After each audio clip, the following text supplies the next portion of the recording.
Welcome to our judges, moderator, staff, and you, my dear students. We welcome our judges.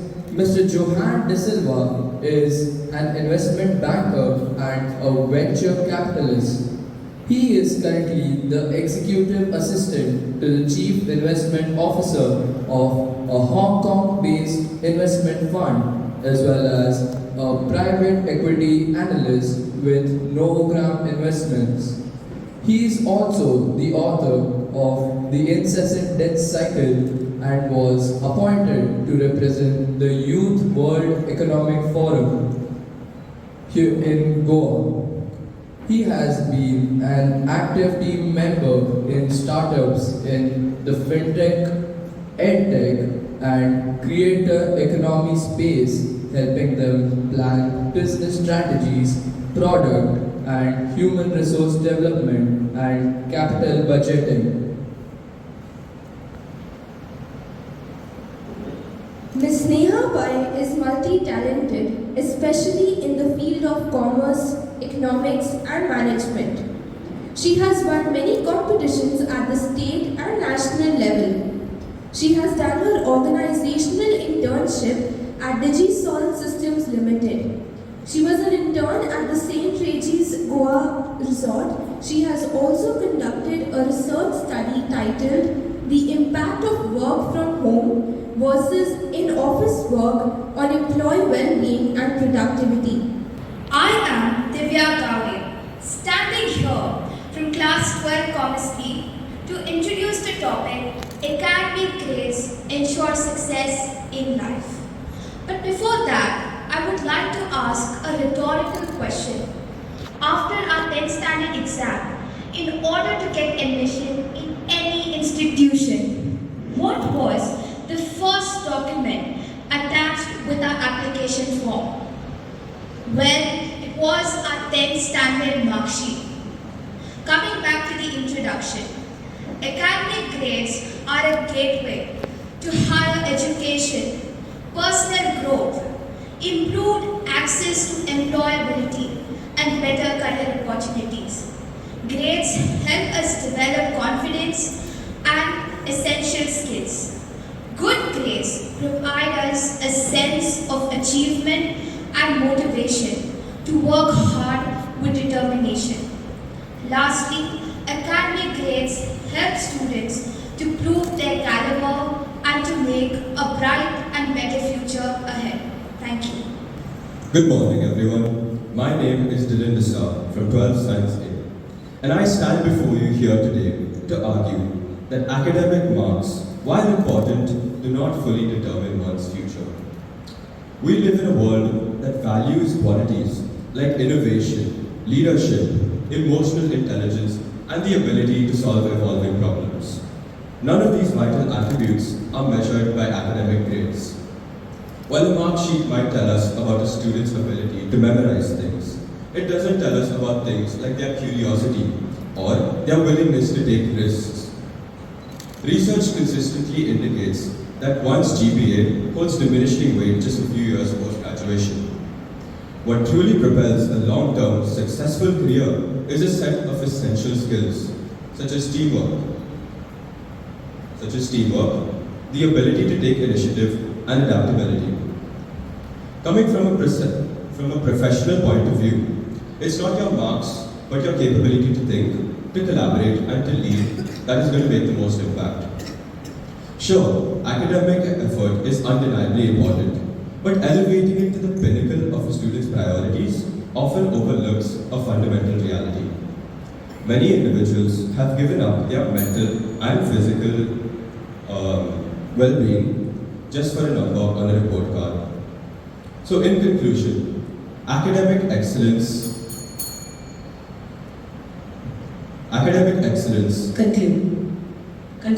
excellence might open a few doors, but they aren't the key to keeping them open. Academic effort should guide our goals, not determine them. Thank you. Today, I am here to talk about how academic grades ensure success in life. Academic grades are a clear and unbiased assessment of a student's capabilities. An academically well and highly educated society is a backbone of a thriving economy. Academic grades also help an individual grow and develop skills such as discipline, innovation, and understanding. This is achieved through the process of hard work and consistency. Good morning. My name is Renata D'Souza from Class 12 Science C. Straight A's don't build empires. Bold ideas do. For too long, we've mistaken good grades for greatness, turning each classroom into nothing but a ranking factory. If good grades truly determine success, why isn't every class topper a millionaire? Take Albert Einstein, one of the greatest minds in human history.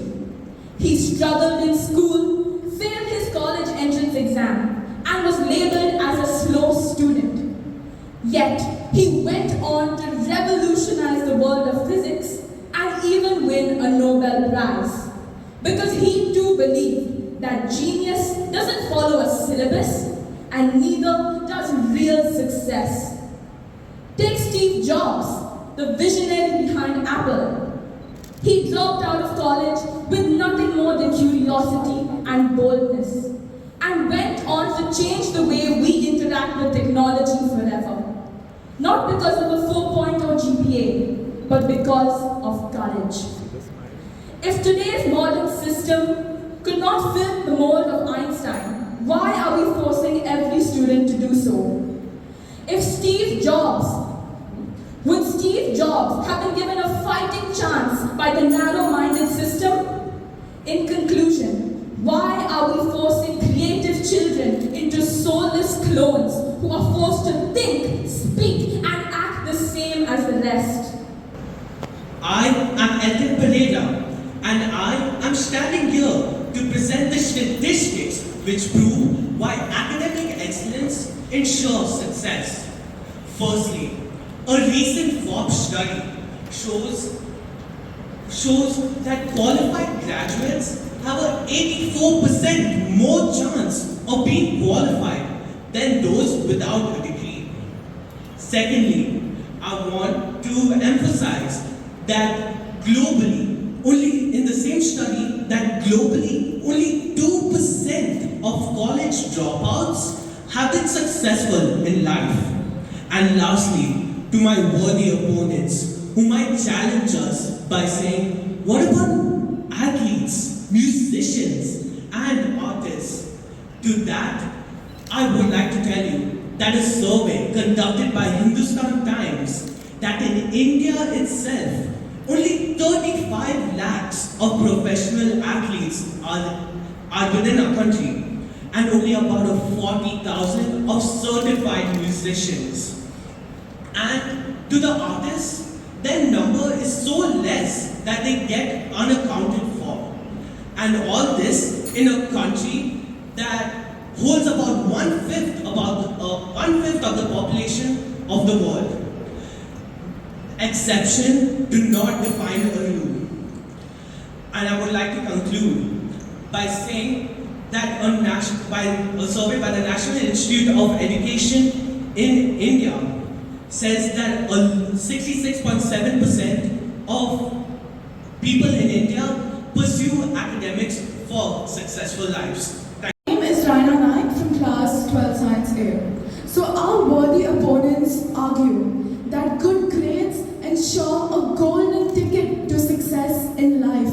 Well, that is not optimism, just delusion. This obsession with excellence is a never-ending rat race which does not nurture curiosity but suffocates it. Students tend to neglect their own mental health and start to focus so much on the letters on their report cards that they don't think about anything else going on. So now, what happens when we prioritize IQ over personality? We are breeding a generation where people excel in tests but then struggle with real-world problems. They can recite a lesson word by word but then cannot manage their own stress or their own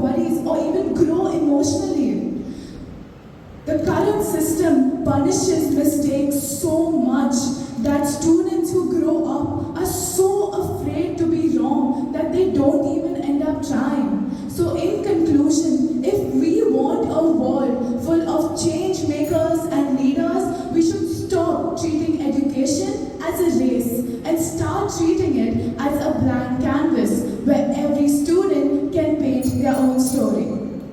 My name is Ethan D'Souza from Class 12 Science A. If grades truly measure success, Richard Branson, a high school dropout with dyslexia, Bill Gates, a Harvard dropout, would be nobodies. But today, the world remembers them and not their report cards. The rest believe what the system ignores: innovation, adaptability, communication. Given global evidence, high academic pressure is consistently linked to self-harm, suicidal temptations, depression among young adolescents and young adults. So how can we justify promoting good grades as an unquestioned virtue?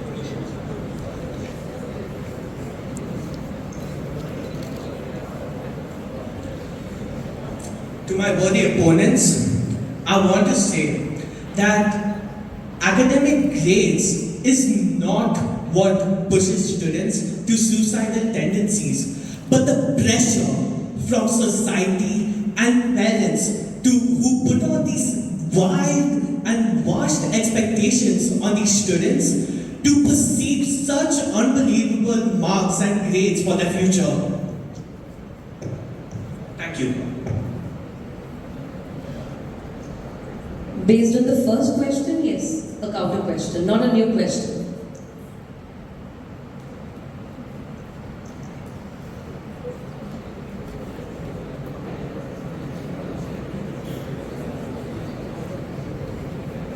So my worthy opponents have stated that it's the pressure that makes the students lead toward the path of what I've stated. My question to you is, your whole argument is about how academic grades determine one's future. So isn't that the pressure that drives the student towards things like depression or self-harm? Your whole argument is about how academic grades determine one's future. Isn't that pressure?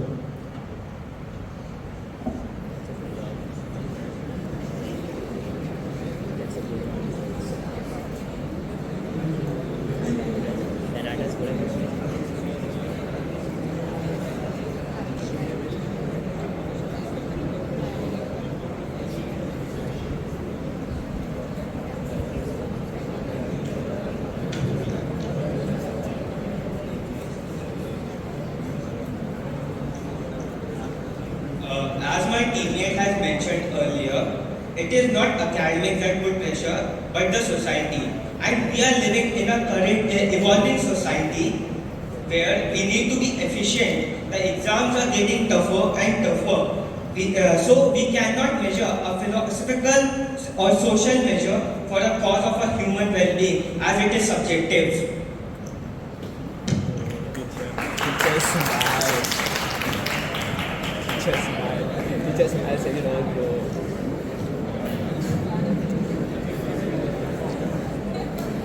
Now, as you said, kids face a lot of pressure when it comes to academics, right?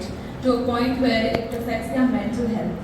Now, seeing that we are all going to be entering the job workforce very soon, don't you think that sort of academic pressure and that sort of academic competition prepares them for the competition they're going to meet when they start looking for jobs or when they apply for their further education? Because I think we all know that the competition for not only jobs but even starting your own venture is so tough and so fierce. We got a good example of it in schools. So what is your take on that? so do any of you have elder siblings? Do any of you have elder siblings who are working? Yeah? Okay. So, okay, let me put it this way. You all have parents that are working, right? You all have probably cousins that are working, neighbors that are working. So, my question is that you say that academics are the holy grail, the report card and the grades that you get, right? On the basis upon which those grades are given is upon your ability to memorize something, right? A particular statement or whatever it is. My question to you is, what about the application of it? Once you got into the real world, how do you apply that? Okay? So that's like the first part. The second part of the question is, the first part is about the application of what you learn. And the second part is, what about crucial skills like learning how to manage your money, learning how to speak in a public setting, learning how to debate, learning how to strategize, working with other people? Does our system teach us that? Why doesn't it teach us? Thank you for your question. So, for application in academics, it is important, and that's why schools have started to inculcate in their question papers by providing application-based questions rather than memorized questions. And then you talked about how students can learn how to manage money and learn financing. So that's why we as students chose a commerce stream. And of course, to learn communication skills, discipline and other activities for our school assignments and other activities they are assigned into groups. Thank you. Teacher, it is definitely not clear question. To answer as to how students can prepare themselves for this pressure, I'm not saying we do not test the students. I'm saying we reduce the pressure on them. The amount of pressure we put on our students pushes them so beyond their breaking point that it affects them mentally and physically. Our education should be a source of motivation, and true motivation, curiosity, passion and purpose. Not something that is exterior and can just fade away. It should motivate students for deeper learning. It should not just drain them. And as for other aspects, financially and how to be aware of that. What if they haven't chosen the commerce stream? What if they're a science or an art student? To learn about these different life skills, we need to develop a curriculum where all of these values are taught. Thank you. And now we have the team. Provide a non-negotiable foundation for future. Through study, you gain knowledge, specialization, and problem-solving skills. Academics measure a student's motivation and commitment to excellence and their responses and readiness to tackle challenges. A life has a road which has many turns, and academic grades offer straight and clear path to success by opening doors to top universities and scholarships. Thank you.